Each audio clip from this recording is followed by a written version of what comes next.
వాక్యం వినుటకు సిద్ధంగా ఉంటే అందరూ కూడా దేవునితో మాట్లాడాలి. ప్రభువా, దేవా, నాతో మాట్లాడు, నీ దాసుడు ఆలకించుచున్నాడని సమూయేలు వలె ప్రార్థన చేయాలి. మనం అందరూ కూడా మనసులో ప్రార్థన చేయండి. ప్రభువా, నీ దాసుడు ఆలకించుచున్నాడు, నీ దాసుడితో మాట్లాడని ప్రార్థన చేయాలి. కళ్ళు మూసుకొని ఒక్క నిమిషం. పరిశుద్ధాత్మ దేవుడు మన మధ్యన సంచరిస్తున్నాడు. ఎక్కడైతే ఇద్దరు ముగ్గురు నా నామం పేరట కూడి వస్తారో వారి మధ్యన నేను ఉంటానని చెప్పిన దేవుడు ఇక్కడ నీ మధ్యన, మన మధ్యన దేవుడు, పరిశుద్ధాత్మ దేవుడు సంచరిస్తూ ఉంటున్నాడు. ఎవరు కూడా ఇతర ఆలోచనలను మర్చిపోండి. వాక్యం కొరకై మన మనస్సును కేంద్రీకరిద్దాం. పరిశుద్ధాత్మ దేవుడు నీతో మాట్లాడటకు సిద్ధంగా ఉన్నాడు. ఈ రోజున నేను వచ్చిన వారు మీరు ఎవ్వరు కూడా వచ్చినట్టుగా వెళ్ళకుండా దేవుని యొక్క తాకుదలను, దేవుని ప్రసన్నతను, దేవుని విడుదలను పొందుకొని వెళ్ళాలని ఆశిస్తూ ఉంటున్నాను. నేను దేవుడి దినమున ఈరోజు రాత్రిలో సంధించే దినము. ఏ భారముతో ఉన్నావు నువ్వు, ఏ కష్టాలలో ఉన్నావు, ఏ కన్నీటితో ఉన్నావు, పాపభారమా, సమస్యలతో కష్టంలో ఉన్నావా? ఇదిగో దేవుడు నీ ప్రక్కన నిలబడి నిన్ను ధైర్యపరచుటకు ఆయన నీ దగ్గర ఉంటున్నాడు, మన మధ్యన సంచరిస్తూ ఉంటున్నాడు. దేవాని దాసుడు ఆలకిస్తున్నాడు, నీ దాసునితో మాట్లాడని ప్రతి ఒక్కరు కూడా ప్రార్థన చేసుకోండి.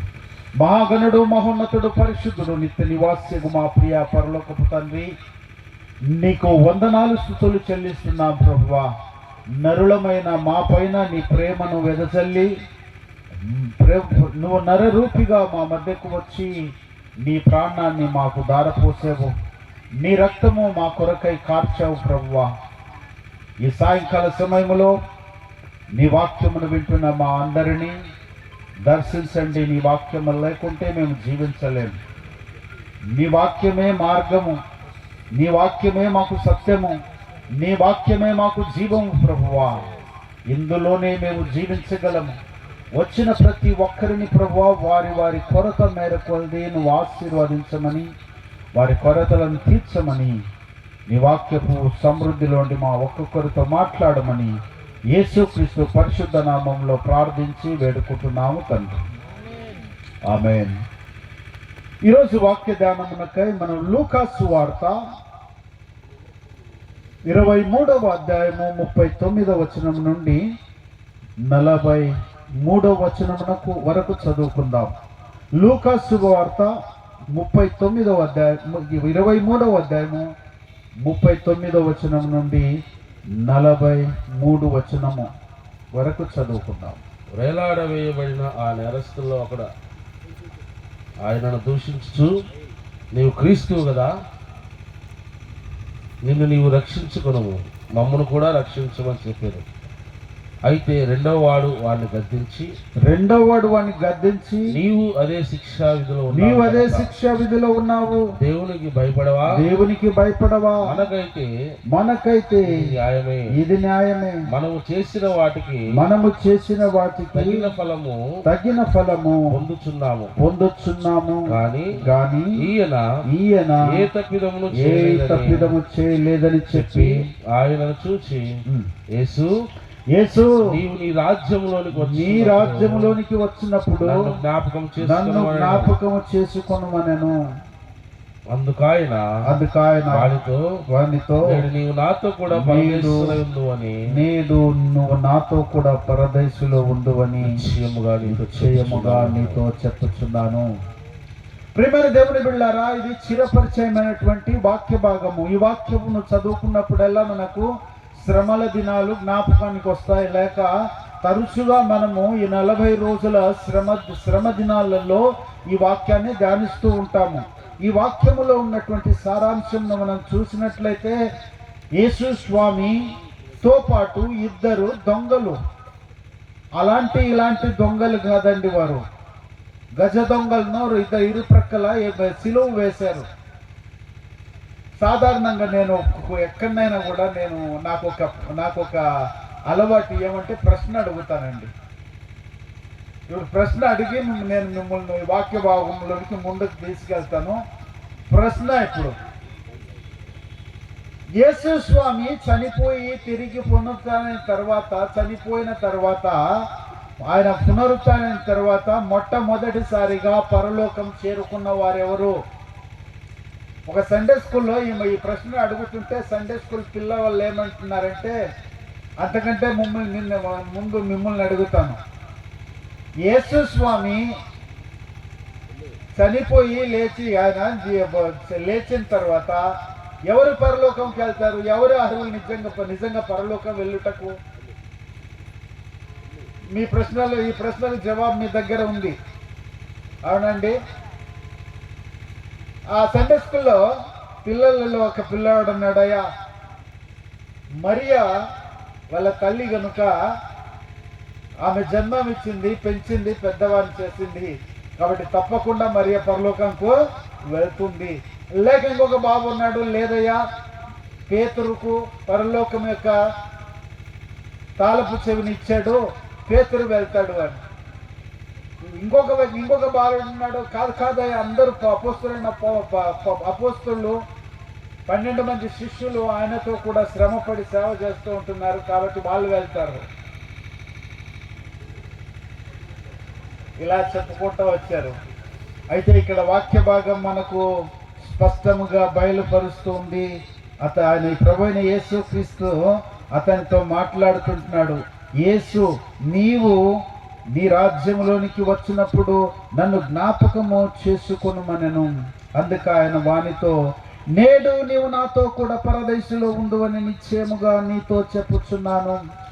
నేడు నువ్వు నాతో కూడా పరదేశంలో ఉండువని యేసు స్వామి ఆ శిలువ పైన ఉన్నటువంటి ఆ దొంగతో మాట్లాడుతూ ఉంటున్నాడు. ఇద్దరు దొంగలు వేయబడినారు, ఇద్దరు కూడా గజ దొంగలు, ఇలాంటి దొంగలు కాదు. వీరు ఎన్నో పాపాలు చేశారు. ఒక పాపం కాదు, 2 పాపాలు కాదు, 3 పాపాలు కాదు, 4 కాదు, ఎంతో మందిని చంపారండి ఆ ఊరిలో. ఎన్నో పాపాలు చేసిన వారు. అందుకనే వారిని ఎక్కడేశారంటే జైల్లో వేసేసారు, చెరసాలలో వేసేసారు. చివరికి వారికి ఒక అలవాటు. ఆ అలవాటు ఏమంటే, పస్కా అనే ఈ పండగ వచ్చినప్పుడు అతి నేరస్తుడైన ఒకరిని విడుదల చేయాలని ఒక సిద్ధాంతం ఉంది వారికి. ఇంకొక సిద్ధాంతం ఏమంటే, ఆ రోజున కూడా నేరస్తులైన వారిని మనం సిలువ వేయాలని. ఆ నేరస్తుల్లో ఈ గజ దొంగలు ఉన్నారు. యేసు ప్రభువు పోయినా కూడా నేరం మోపారు. ఆయనను కూడా వారి సమంగా వేసి సిలువకు వేసేసారు. ఆ సిలువలో ఒక వ్యక్తి ఏమంటున్నాడు, నువ్వు క్రీస్తువు కదా. ఒక వ్యక్తికి కొంత అనుభవం ఉంది యేసు క్రీస్తు విషయంలో. ఆయన క్రీస్తు అన్న మాటకు అర్థం ఏమంటే అభిషక్తుడు అని. ఏమి అభిషేకిస్తాడు క్రీస్తు? ఎవరిని అభిషేకిస్తాడు? ప్రవక్తలను అభిషేకిస్తారు, రాజులను అభిషేకిస్తారు, యాజకులను అభిషేకిస్తారు. 3 రకాలైనటువంటి అభిషేకాలు జరుగుతాయి. పాత నిబంధన గ్రంథంలో చూసినట్లయితే ఈ దొంగకు అవగాహన ఏముందంటే, ఈ ఎడం ప్రక్క ఉన్న దొంగకు అవగాహన ఏముందంటే, ఆయన క్రీస్తు అభిషేకించేవాడు అనగా పైనుండి ఆ నామము, పైనుండి వచ్చిన నామము కనుక క్రింద ఉన్న భూలోకస్తులందరికీ కూడా ఆయన రక్షకుడు అన్న కొంత క్రీస్తు అన్న అవగాహన ఉంటూ అతడు ఏమనుకుంటున్నాడంటే, నీవు రక్షించుకొనుము, మమ్మను కూడా రక్షించుము. ఇది ఏదో ప్రాధేయపడుతూ చెబుతున్న మాట కాదు, ఇది హేళన చేస్తూ చెబుతున్న మాట. ఏమయ్యా, నువ్వు మావలే 3 మేకుల మీద వేలాడుతా ఉన్నావు, నీకంత శక్తి లేదా? నువ్వు పైనుంచి వచ్చిన వాడివి, 3 మేకుల మధ్య ఏమయ్యా వేలాడేది? ఈ 3 మేకులు పెరుక్కొని రా చూద్దాము. నువ్వు పెరికేసి ఈ 3 మేకులు పెరుక్కొని కిందికి రా, మమ్మల్ని కూడా రక్షించు అని అతడు ఒక నిందారోపణ చేస్తూ మాట్లాడుతున్నాడు. యేసు స్వామిని ఎక్కిరిస్తూ మాట్లాడుతున్నాడు. ఆయనతో పాటు క్రింద ఎంతో జనము వారిని యేసు స్వామిని హేళన చేస్తున్నారు.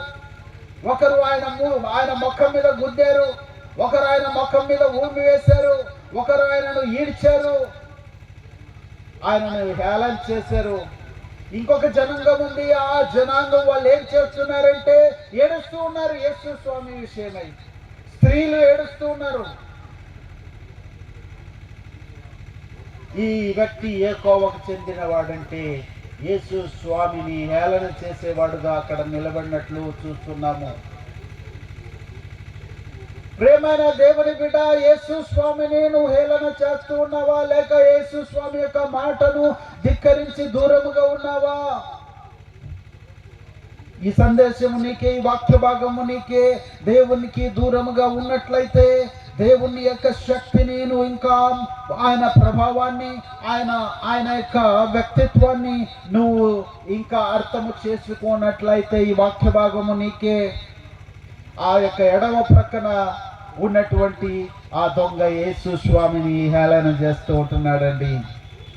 అయితే రెండవ వాడు వారిని గద్దించి, ఏరా నువ్వు ఈ సిలువ మీదకి ఎక్కినా కూడా నీ గర్వము ఆగలేదే అని గద్దిస్తా ఉన్నాడు. ఏం గద్దించిండో మాటలు రాయబడలేదు, కానీ ఆ యొక్క సిలువ పైన ఉన్నటువంటి ఈ ఇద్దరికి ఒక చర్చ వింటూ ఉన్నాడు. అతను చెప్పిన మాటలు విని ఇతని హృదయంలో నొచ్చుకుంటున్నాడు, బాధపడుతుంటున్నాడు.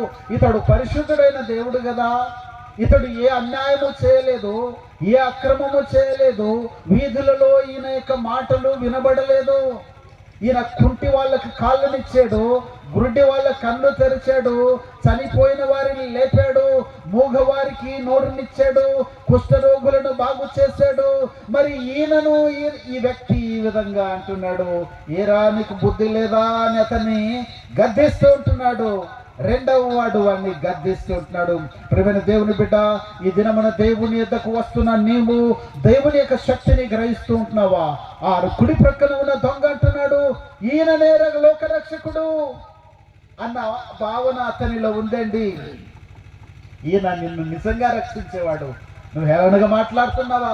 ప్రియమైన దేవుని బిడ్డలారా, యేసు స్వామిని గురించి ఏ విధంగా హేళన మనసు లేకుండా చిన్న మనసు నీలో ఉన్నట్లయితే నీకు ఆశీర్వాదము రాదు. పరిశుద్ధాత్మ దేవుని ఈ రోజు రాత్రిలోనూ స్వీకరించు. యేసు విషయంలో నీకు ఒక ప్రేమ మాటలు రానివ్వండి, ఒక ఆప్యాయత నీలో రానివ్వు, ఒక మంచి మనస్సాక్షి యేసు విషయంలో నీకున్నట్లయితే నీకున్న సమస్యలకు పరిష్కారం అవుతుంది. నీ పాపాన్ని నువ్వు ఒప్పుకొని ప్రభు సన్నిధిలోనికి రా. దేవుడు నీ బంధకాల్లో నుండి నీకు విడుదలను గ్రహిస్తాడు. ఎన్ని బంధకాల చేత ఈ రోజున ప్రపంచంలో ఉన్న ప్రజలు బంధింపబడి ఉంటున్నారు. ఇప్పుడు చూడండి, ఇరాన్లో గొప్ప యుద్ధం జరుగుతుంది. ఏమంటే ఒకరికి వారికి మంచి మనస్సు లేదు. ద్వేషము, పగ, కక్ష, ఈర్ష్యలు ఎక్కడి నుంచి వస్తున్నాయి? ఈ హృదయంలో నుంచి వస్తూ ఉన్నాయి. ఈ హృదయంలో నుంచి వచ్చటం వలన వారు క్రియామూలకంగా ఇవన్నీ జరిగిస్తుంటున్నారు. క్రియల్లో వాళ్ళు ఏం చేస్తున్నారండి? తప్పు చేస్తుంటున్నారు. ప్రేమైన దేవుని బిడ్డ, నీ హృదయము దేవునికి నమ్రత కలిగి ఉండాలని రాత్రి కాలంలో ప్రభువును బట్టి ప్రభు పేరట నేను జ్ఞాపకం చేస్తున్నాం, హెచ్చరిస్తున్నాం. నీవు అదే శిక్షా విధిలో ఉన్నావు గనుక దేవునికి భయపడవా? రెండవ మాట అంటున్నాడు, ఏం రా దేవునికి భయపడవా నువ్వు? ప్రియమైన దేవుని బిడ్డలారా, ఈ రోజున దేవునికి భక్తి ఉందేమో కానీ భయం లేదు మనుషులకు. ఎంతో మంది యవనస్తులు నానా రకాలైనటువంటి అలవాట్లకు గురి అయిపోయి నాశనం అయిపోతా ఉన్నారు. ఇక్కడ ప్రభువైన యేసు క్రీస్తు ఒక దేవుడు ఉన్నాడు. ఆ దేవుడు నీ సమస్య నుండి విడిపించుటకు సమర్థుడు. ఆ దేవుడు నీ పాపము నుండి విడిపించుటకు సమర్థుడు. ఈ లోకములో ఏది కూడా నీ పాపాన్ని విడిపించలేదు. ఈ రోజున ప్రజలు పాపము నుండి లేక పాప బంధకము నుండి విడుదల పొందాలని ప్రయాసపడుతూ ఉంటున్నారు. వారు చేయని ప్రయాసం లేదండి. ఈ ప్రపంచంలో ఎంతో మంది ప్రజలు వారి పాపముల నుండి విడుదల కలగాలని అన్ని ప్రయాసాలు పడుతూ ఉంటున్నారు. యేసు అన్న మాటకు అర్థం ఏమంటే ఆయన నిన్ను నీ పాపముల నుండి విడిపించేవాడు. ఇలాంటి పేరు ఇంకెక్కడ లేదు. యేసు అంటే అర్థం ఏంటిదండి? నీ పాపముల నుండి నిన్ను విడిపించే దేవుడు. ప్రేమైన దేవుని బిడ్డ, పాపము చేత కట్టబడి కొట్టకలాడుతున్నావా? దేవుడు నీకు పిలుస్తున్నాడు. నీ పాపము నుండి నీకు విడుదల కావాలంటే ప్రభువైన యేసుక్రీస్తు దగ్గర ఆ పాపము నుండి విడుదల నీకు కలుగుతుంది. ఆ పాపము నుండి విడుదల, ఆ పాపములో నువ్వు మట్టి వలె ఉన్న ఆ పాపములోనే ఉన్నావా? చిగట మంటి లాంటి ఊబి అది. ఆ ఊబిలో ఉండి ప్రభువుని లేపుటకు సిద్ధంగా ఉన్నాడు. ఆశీర్వాదం ఊరికేనే రాదండి. కేవలం ఆశీర్వాదము ఆశామాసగా వచ్చేది కాదు, లేక నువ్వు ఏదో తపస్సులు చేసే వచ్చేది కాదు, లేక నువ్వు ఏదో ప్రయాసపడి నీ స్వంత క్రియల ద్వారాను దాన ధర్మముల ద్వారాను వచ్చేది కాదు.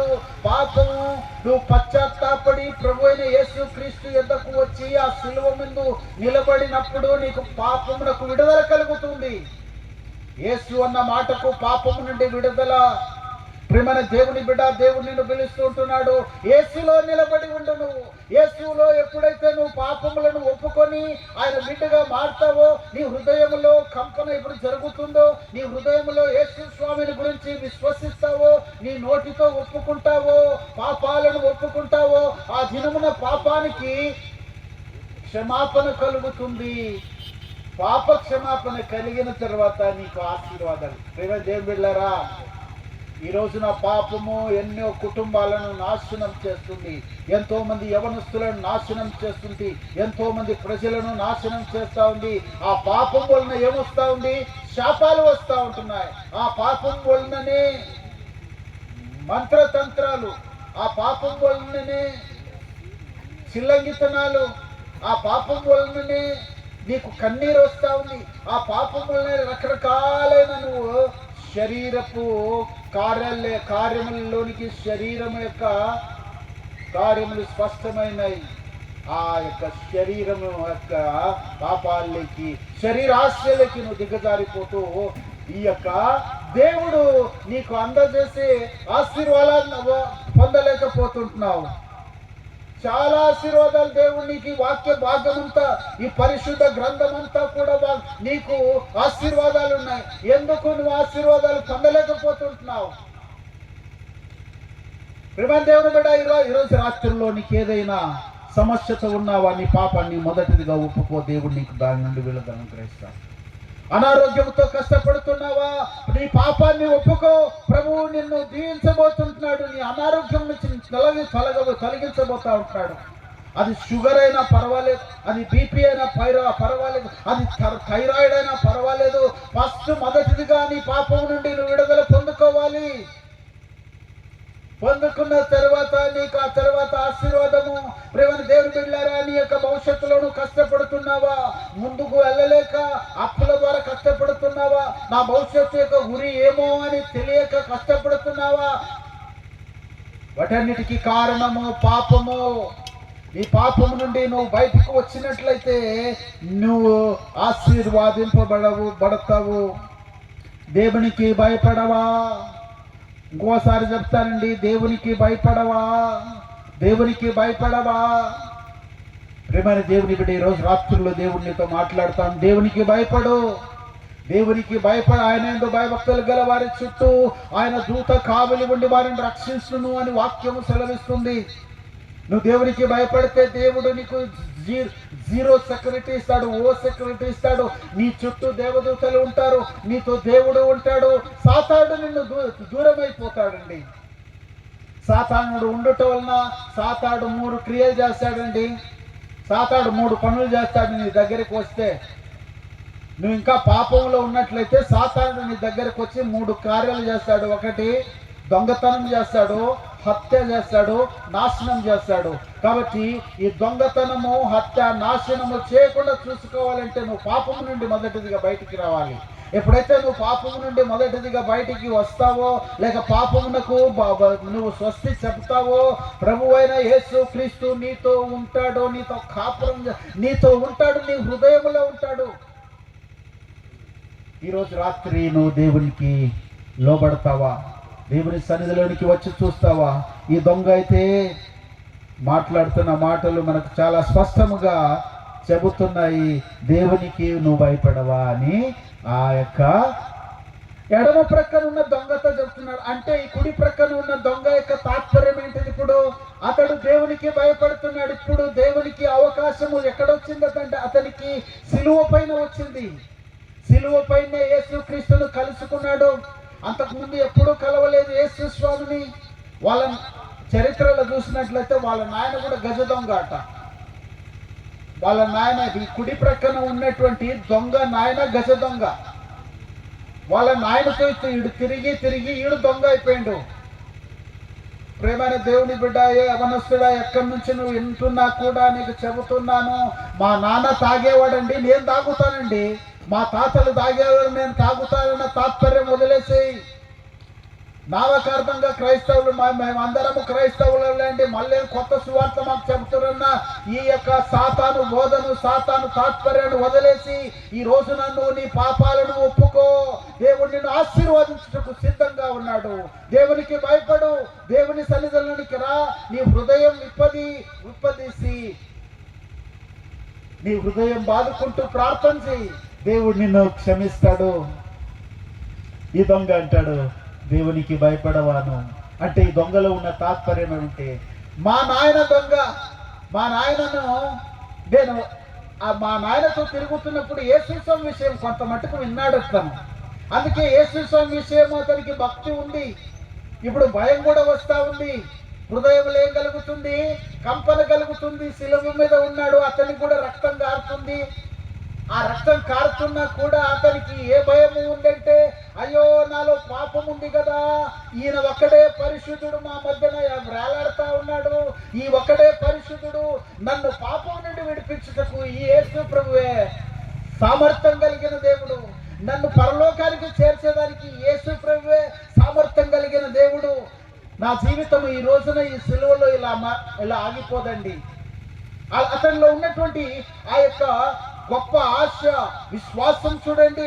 అతడు అంటున్నాడు, నేను చనిపోయిన తర్వాత ఇంకొక జీవితం ఉందండి, నేను చనిపోయి మట్టికి వెళ్ళను, ఈ లోకములో నా శరీరము చనిపోయిన తర్వాత నా ఇంటి నుండి మట్టికి వెళ్తుంది, అయితే నా ఆత్మ పరలోకానికి వెళ్తుంది అన్న తాత్పర్యం అతనిలో ఉంది. ప్రేమ దేవుని బిడ్డ, ఇంకా ఎవరైనా కూడా మీరు దేవుని నమ్మనట్లయితే రేపు నీది కాదు, ఈ రోజే నీది. ఈ రోజు నువ్వు దేవుని, నీ జీవితాన్ని నీ దేవునికి ఇచ్చినట్లయితే నేను ఇంటి నుండి కాటికి కాదు, ఇంటి నుండి పరలోకానికి తీసుకుపోయే దేవుడు నీ ప్రక్కన నిలబడి ఉన్నాడు. ఆ రోజు రాత్రి యేసు స్వామి అతనితో అంటాడు, అతనితో మాట్లాడిన తర్వాత ఇతడు అంటాడు, ఇతడేం మాట్లాడుతున్నాడండి, మనకైతే ఇది న్యాయమే, మనము చేసిన వాటికి తగిన ఫలము పొందుచున్నాము, గాని ఈయన ఏ తప్పిదమును చేయలేదని చెప్పాను. ఎంత మంచి సాక్ష్యం అండి. ఇలా ఊరూరు పోయి సాక్ష్యం చేయలేదు, సిలువలో నిలబడి సాక్ష్యం ఇస్తున్నాడు. ప్రేమైన దేవుని బిడ్డ, నువ్వు కూడా సాక్షిగా దేవుని కొరకు నిలబడాలి. అతనికి ఎక్కడుందండి సమయము? అతనికి సమయం ఏమంటే యేసుక్రీస్తును, అదే మంచి ఉత్తమమైన సమయం అతనికి. అతను యేసుక్రీస్తే నా దేవుడని గ్రహించాడు, యేసుక్రీస్తే నన్ను పరలోకానికి తీసుకువెళ్తాడని గ్రహించాడు, యేసే నా పాపము నుండి విడుదల కలుగజేస్తాడని గ్రహించి అంటాడు, యేసు నన్ను కూడా పరలోకానికి తీసుకెళ్ళయా అంటే తన లోపల దరిదాపు 3 గంటలు అనుకోండి, 3 గంటలను వాళ్ళు సిలువలో వేలేసారు. 6 గంటల సేపు సిలువలో వేలాడదీశారు.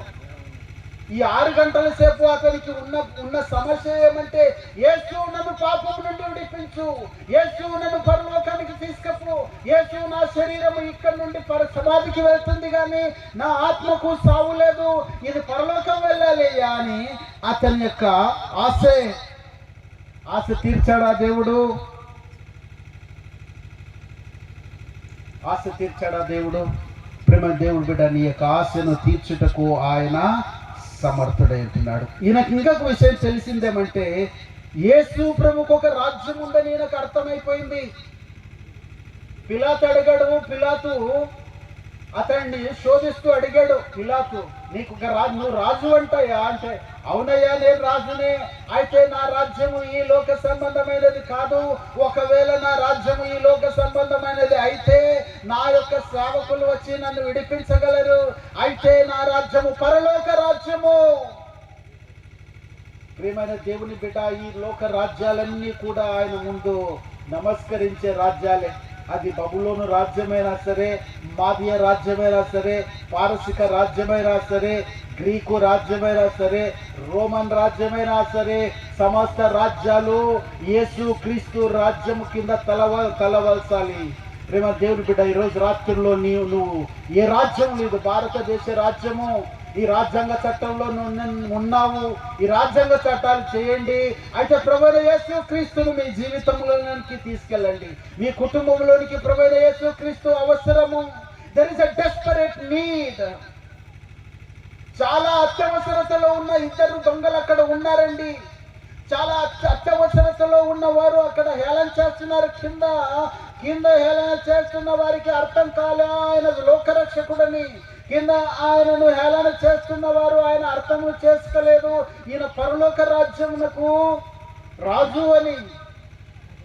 నా రాజు పరిశుద్ధుడు, నా రాజు మహిమ కలిగిన వాడు, నా రాజు మనందరినీ కూడా పరలోకానికి తీసుకువెళ్ళేవాడు. కాటికి కదండి మీరు వెళ్ళేది, పరలోకానికి వెళ్ళాలి. ఎవరు చూశారు? నరకం ఎవరు చూశారండి? పరలోకం ఎవరు చూశారు అంటారా? చూసిన వాడు దిగి వచ్చి తన ప్రాణం ఇచ్చి మిమ్మల్ని అందరినీ పరలోకానికి తీసుకువెళ్తారని దేవుడు చెప్తాను. ప్రేమ దేవుని బిడ్డలారా, ఈ రాత్రి సమయాల్లో దేవుడు నీతో మాట్లాడుతున్నారు. ఎంత మంచి ప్రార్థన చేస్తా ఉన్నాడండి ఆ సిలువ పైన. అతని మనసంతా ఈయన మీ యేసు మీద ఇంకా వేరే నాకు అనిపిస్తుంది అలా ఇంకా వేరే ఏమి కూడా నన్ను కొట్టండి, చీల్చండి, ఏమన్నా చేయండి, మీరు బల్లేలతో పొడచండి కూడా, నాకు ఏసే గురువు, నాకు ఏసే దేవుడు, ఇప్పుడు నాకు ఏసే ఆయన పరలోకానికి తీసుకెళ్తాడు అన్న మనస్సు తాత్పర్యం అతనిలో ఉంది. అందుకంటున్నాడు, యేసుతో ఒక ప్రార్థన చేస్తున్నాడు, నీవు నీ రాజ్యంలో వచ్చినప్పుడు నన్ను జ్ఞాపకము చేసుకొనుమనెను. అందుకు ఆయన వానితో, నేడు నీవు నాతో కూడా పరదేశంలో ఉండువు. Immediate promotion. ప్రియమైన దేవుని బిడ్డలారా, మనుషులు పై రూపాన్ని చూస్తారు, అయితే దేవుడు నీ అంతరంగం చూస్తాడు. ఈ ఎడం వైపున ఉన్న వాని మనసు దేవుడు ఎరుగుతాడు. అతడు హేళన చేస్తున్నాడని యేసు స్వామి కూడా తెలుసు. ఈ కుడిపై వైపున ఉన్న దొంగ మాత్రము పశ్చాత్తాపడుతున్నాడు, హృదయంలో దుఃఖం కలిగి ఉంది అని అతడు తెలిసాడు. అతని మనసంతా యేసు పైనే ఉంది. నాకు తోడుగా దేవుడు ఉండగా నాకు భయం లేనే లేదు. ఆయన మనసంతా, ప్రియమైన దేవుని బిడ్డలారా, యేసు పైన మనసుంచు, యేసు యొక్క మాటలు విను, యేసుతో నడువు. నువ్వు యేసుతో నడిచినట్లయితే నీ కొరతలు తీరుతాయి. అతడు యేసు వైపు చూచి మాట్లాడుతున్నాడు. యేసు వైపు చూస్తావా? ఎవరి వైపు చూడవద్దు, నువ్వు యేసు వైపు చూడు. యేసు వైపు చూడు. యేసులో ప్రకాశం ఉంది. యేసులో నిన్ను విడిపించే శక్తి ఆయనకుంది. అందుకే ప్రభువైన యేసు అంటాడు, సమస్త అధికారము నాకు ఇవ్వబడి ఉంటున్నది అంటాడు. మత్తయి సువార్త 28వ అధ్యాయము 18-19 వచనంలో మనం చూస్తాము, సమస్త అధికారము నాకు ఇవ్వబడింది అంటాడు. ప్రియమైన దేవుని బిడ్డలారా, సమస్త అధికారము ఇవ్వబడిన యేసును నీ హృదయంలోనికి స్వీకరించు. సమస్త అధికారము పొందిన యేసును నీ యొక్క కుటుంబంలోనికి స్వీకరించు. నీ కుటుంబము అభివృద్ధి చెందుతుంది, నీ పిల్లలు బాగుపడతారు, నీ కుటుంబం బాగుపడుతుంది. నీ కుటుంబంలో సాతాడు జరబడుతూ ఉంటున్నాడు. చాలా మంది కుటుంబాల్లో ఈ రోజున ప్రతి కుటుంబం పైన సాతాడు దాడి చేస్తూ ఉన్నాడు. ఎందుకంటే సమస్త కుటుంబాలన్నీ కూడా ఎక్కడికి చేరుకోవాలి? నరకానికి చేరుకోవాలి. సమస్త కుటుంబాలు వానితో ఉండాలని చెప్పేసి వాడు దోచుకుంటున్నాడు. ఎంతో మందిని దోచుకొని నరకంలోనికి తీసుకెళ్తూ ఉంటున్నాడు. ఈ మధ్య జరిగినటువంటి 8 దినాల్లో కొన్ని వేల మందిని చంపేశారు మనుషులు. బాంబులేసి, మిసైల్ చేసి చంపేశారు. కొన్ని వేల మంది ఎక్కడికి వెళ్ళారండి? నరకానికి వెళ్ళిపోయారు. వాడు అదే పని చేస్తూ ఉంటున్నాడు. ప్రియమైన దేవుని బిడ్డ, వాడు మోసగాడు. నీ దగ్గరికి వచ్చి నిన్ను నరకానికి నడిపిస్తాడు. కాబట్టి నువ్వేమనాలంటే, యేసు నీ వైపు చూస్తానప్ప, యేసు వైపు చూడు. నీ నీ శ్రమలు తీరుతాయి. యేసు వైపు చూడు, నీ కన్నీరు తీరుతుంది. అయ్యా యేసు, దావీదు కుమారుడా నన్ను రక్షించు అని, దావీదు కుమారుడా నాకు సహాయం చేయని ఎదలు కొట్టుకుంటున్నాడు ఆ యొక్క గుడ్డివాడు. అయ్యా దావీదు కుమారుడా, వారంటారు మౌనంగా ఉండు. మౌనంగా ఉండేదే లేదు. దావీదు కుమారుడు నాకు అవసరము. యేసు వైపు చూచి ఈ దొంగ రక్షింపబడ్డాడండి. ఈ శ్రమ దినాలలో నేను మీకు జ్ఞాపకం చేస్తా ఉంటున్నాను, ఏదైనా సరే యేసు వైపు చూడు, నీ సమస్యకు పరిష్కారం. యేసు వైపు చూడు, నీ రోగానికి పరిష్కారం. యేసు వైపు చూడు, నీ కన్నీటికి పరిష్కారం. పరిశుద్ధాత్మ దేవుడు మన మధ్యన సంచరిస్తూ నీ హృదయంలోతో మాట్లాడుతూ ఉంటున్నాడు, నిన్ను బలపరుస్తూ ఉంటున్నాడు. కృంగి ఉన్నావా? యేసు వైపు చూడు. కూలే పరిస్థితిలో ఉన్నావా? యేసు వైపు చూడు. యేసు వైపు చూచినట్లయితే యేసు నిన్ను వదలడు. యేసు వైపు వచ్చిన వారు, యేసు యొద్దకు వచ్చిన వారు ఎవరు కూడా నష్టపడిపోలేదు. అయ్యా నేను యేసు స్వామిని నమ్ముకున్నానండి, భలే కష్టం వచ్చిందండి, యేసు స్వామిని నమ్ముకుని నాకు నష్టం వచ్చిందండి అని ఎవరు అనలేదు. యేసు స్వామి యొద్దకు వచ్చిన ప్రతి ఒక్కరు కూడా ఆశీర్వదింపబడి వెళ్ళారండి. యేసును మీరు స్వీకరిస్తే అతి ప్రాముఖ్యమైనటువంటి లేక ఆధిక్యత నీకేముందంటే నువ్వు పరలోకానికి వెళ్తావండి. అన్ని శ్రమలు, ఒకవేళ శ్రమలు వచ్చినా కూడా నువ్వు పరలోకానికి వెళ్తావు. నీ జీవితం యేసు క్రీస్తుతో కూడా దాచబడి ఉంటది. మీరు క్రీస్తుతో కూడా లేపబడిన వారైతే పైన వాటిని వెతకుడి, అక్కడ క్రీస్తు దేవుని కుడి పార్శ్వమున కూర్చొని ఉన్నాడు. అందుకే యేసు క్రీస్తుతో మనకు లేపబడే ఆధిక్యత ప్రభువైన యేసు క్రీస్తు పునరుత్థాన శక్తిలో ఉంది. మనం అక్కడ లేపబడి పరలోకములో మన జీవము దాచబడి ఉన్నదని కొలసీలకు రాసిన పత్రిక 3వ అధ్యాయము 1-2 వచనాల్లో మనం చూస్తాం. ప్రియమైన దేవుని బిడ్డ, ఈ యొక్క వ్యక్తి చేసిన పని ఏమంటే ఆయన యేసు వైపు చూచి ఆ దినాన రక్షణ పొంది ఉంటాడు. ఇన్స్టెంట్ వెంటనే పరలోకానికి, ఈ రోజే నువ్వు పరలోకానికి నాతో కూడా వస్తావని చెప్పేసి అక్కడ అతడు ఆ గొప్ప ఆశీర్వాదం పండుకున్నాడు అండి. ప్రియమైన దేవుని బిడ్డలారా, ఎక్కడ ఉన్నా కూడా దేవుడు నిన్ను రక్షించాలంటే దేవుని పైన నువ్వు ట్రస్ట్ ఇన్ ద లార్డ్, ఆయన పైన నమ్మిక ఉంచు. ఆయన కృప ఆయన కృప తడవు చేసేది కాదు. వేగిరపడుతూ నీ పైన దయ చూపే కృప ఆయన యొద్ద ఉంది. నువ్వు ప్రార్థన చేసి దేవుని సన్నిధిలోనికి వచ్చినట్లయితే ఆయన వేగిరపడుతూ నీ జీవితంలోకి వచ్చేస్తాడు. ఆయన వేగిరపడుతూ నీ కుటుంబంలోనికి వస్తాడు. ఆయన వేగిరపడుతూ నీ గ్రామంలోనికి వస్తాడు. ఆయన కృప కలిగిన వాడు. ఆయన కృప తరతరములు ఉండేది. నీకు సహాయం చేయటకే యేసు స్వామి వచ్చాడండి. ప్రభువా నీ కృప కొరకు నేను ఎదురు చూస్తున్నానని చెప్పేసి నువ్వు ఆయన ఎదురుకు వచ్చినట్లయితే దేవుడు నీ జీవితంలో అద్భుతములు చేస్తాడు. ఆయన నీ వైపు చూస్తుంటున్నాడు. నిన్ను రక్షించాలని, నిన్ను విడుదల చేయాలని నీ వైపు చూస్తూ ఉంటున్నాడు. ఇక్కడనే ఆగదు. నిన్ను నడిపించే దేవుడు ఆయన. ఎక్కడి నుండి ఎక్కడికి నడిపిస్తాడు? ఈ లోకములో నుండి పరలోకానికి నిన్ను నడిపిస్తాడు. ఆయనే ఈ లోకములో నిన్ను మార్గముగా ఉండి ఆయన మార్గదర్శిగా ఉంటాడు. నీ ప్రక్కన ఉండి నిన్ను నడిపించి నీ జీవితంలో అద్భుతాలు చేస్తాడండి. ప్రేమ దేవుడి బిడ్డ, దేవుడు నిన్ను దర్శిస్తూ ఉంటున్నాడు. ఒక్క నిమిషం ప్రార్థన చేస్తాను, లేచి నిలబడండి. పరిశుద్ధాత్మ దేవుడు మన మధ్యన సంచరిస్తూ ఉంటున్నాడు. దొంగ ప్రార్థన చేస్తున్నాడు, గజ దొంగ ప్రార్థన చేస్తూ ఉంటున్నాడు. ఆ ఎల్లలు లేని సీమలు లేని ప్రేమ అతన్ని హృదయాన్ని, యేసు స్వామి హృదయాన్ని గెలిచిందండి. ఆ గజ దొంగ యేసు స్వామి హృదయాన్ని గెలిచాడు ఆ సిలువలో. నిన్ను ఎవరు కూడా సిలువలో వేయలేదు. ఈరోజు స్వతంత్రంగా ఉంటున్నావు. ఈరోజు దేవుడు నిన్ను విడిపించుటకు సిద్ధంగా ఉన్నాడు. ఈరోజు దేవుడు నిన్ను దర్శించుటకు సిద్ధంగా ఉన్నాడు. నీ భవిష్యత్తును రంగురంగులుగా ఆశీర్వాదించుటకు సిద్ధంగా ఉన్నాడు. నీ కుటుంబంలో దాడి చేస్తున్న సాతాను కార్యములను లయపరుచుటకు ఆయన వచ్చాడు. నీ హృదయంలో వేదన ఉంది, ఆ వేదనను తొలగించుటకు ఆయన వచ్చాడు. నీ శరీరంలో రోగము ఉంది, ఆ రోగాన్ని ఆయన తొలగించుటకే వచ్చాడు. ఎవరి కోసమండి ఆయన శిలువ పైన మరణించాడు? నీ కోసం మరణించాడు. యేసు అక్కడ వేలాడుతున్నాడంటే ఆ యేసులో నువ్వు వేలాడుతున్నావు. ఇక జీవించువాడని నేను కాదు, నేను క్రీస్తుతో కూడా సిలువ వేయబడి ఉన్నాను. గలతీయులకు రాసిన పత్రిక 22వ అధ్యాయం 2వ వచనంలో క్రీస్తుతో కూడా నేను కూడా వేలాడుతూ ఉన్నాను. నీ పేరు అక్కడ రాయబడి ఉందండి. నీ పేరు సిలువలో రాయబడి ఉంది. నువ్వు నమ్ముకున్నావా ప్రభువైన యేసుక్రీస్తును? నీ పేరు సిలువలో రాయబడలేదు.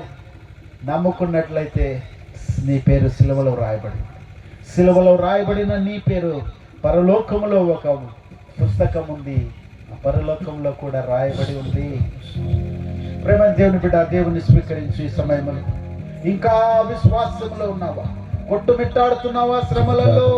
ప్రభు నీతో మాట్లాడుతున్నాడు. ప్రతి ఒక్కరు ప్రార్థించి మనలో కలిగి చేర్చున్నాయన.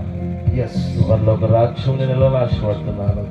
నా ప్రతి దోషం, నా అపరాధాలు కడిగి వేయండి. ఎస్ దేవా, శిలువలో నీతో పాటు నేను కూడా సిలువైపడ్డానయ్యా. నా దోషంలో, నా పాపముల కొరకు నీ మరణించావయ్యా. ఈ రాత్రి నేను నమ్ముతున్నాను, హృదయపూర్వకంగా నా ప్రభు అని, నా దేవుడు అని విశ్వసిస్తున్నా. ప్రభు చూపని ప్రార్థన చేద్దాం.